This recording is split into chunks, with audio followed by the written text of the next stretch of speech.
Live from London outside Buckingham Palace, and this morning we remember Princess Diana, pregnant just 4 months after she and Charles got married, and she tried to give her sons as normal an upbringing as possible, and in doing so, she has become quite the role model for Kate.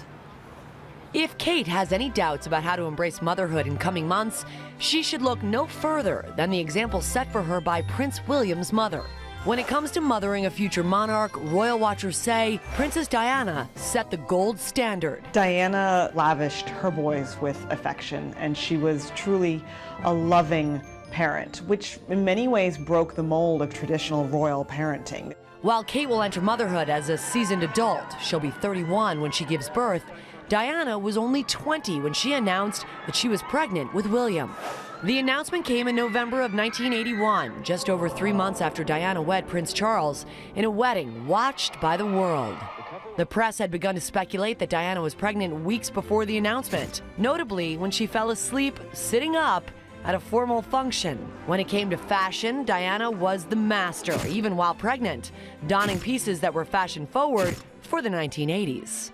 And when it came to royal duties, Diana showed she was ready and willing to perform, pregnant or not, appearing beside the Queen, greeting well-wishers. But when it came to tradition, Diana showed that while she was thrilled to birth a royal, she would do it in a decidedly modern way. Prince William was the first royal baby to be born in a hospital. Diana reportedly labored for 16 hours in London's St. Mary's Hospital and followed a natural childbirth plan, which included sucking on ice with Prince Charles by her side. Word of William's birth was spread via a paper announcement attached to the gate of Buckingham Palace, prompting an elated nation to celebrate the birth of a future king. From the beginning, Diana insisted on keeping her infant son by her side. Prince William was the first royal baby who was brought along on a royal trip. She insisted that she would be bringing him. She would not leave him behind.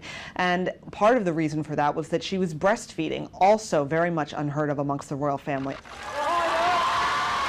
2 years later, when she gave birth to Harry, Diana's hands-on mothering style continued. She regularly played educational games with her boys in their nursery and was actively involved in drop-offs and pickups at a day school in London. In the royal family, children as young as 6 and 7 had been sent to boarding school, but that was not okay with Diana. In later years, William and Harry would call Diana, quite simply, the best mother in the world.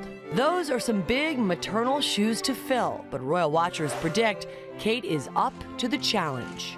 I think William and Kate's parenting styles may be somewhat similar to what Diana did. And I think William and Kate are really going to sort of follow that model to do everything they can to ensure as normal a childhood as possible, while at the same time behind the scenes educating their child for their future role. And I know it's a little early, but yes, names are already being floated out there, and they may not surprise you. For a girl, we're hearing Elizabeth, and for boys, Charles or Edward. And yes, British bookies are already in on the act. 6-to-1 odds that the royal baby is a redhead. Josh? I'll take those odds, Lara.